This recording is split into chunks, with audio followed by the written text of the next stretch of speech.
Back to my channel. Today I'm going to tell about want to watch free local channels on Sony TV without paying for cable. In this video I will show you exactly how to connect an HD antenna, scan for local channels and start watching the network in just few minutes, and I've also covered our shooting steps.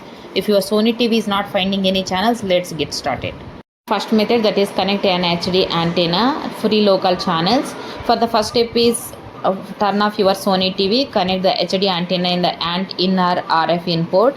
Place the antenna near a window or higher location for the best signal.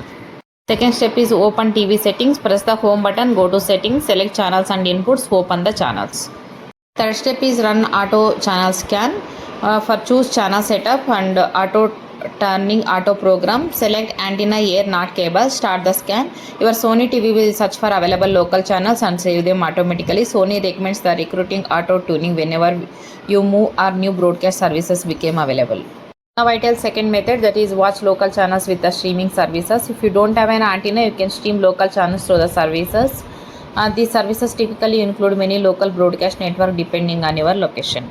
Here I'll tell troubleshooting steps. If your Sony TV does not find any channels, make sure the antenna is securely connected. Select antenna air instead of cable. Reposition the antenna near a window. Run auto tuning again. Try the extend tuning range option if your model support it. Check the local broadcast signals are available in your area. Sony TV also offer an extend tuning mode on supported models to search behind the normal regional range. Final tip is an HD antenna is the most affordable way to watch local channels for free on your Sony TV. If new channels became available on your move to different location, simply run a fresh auto channel scan to update your channel list. Thanks for watching video. I hope this video is really helpful. Please share this video, like this video and comment below.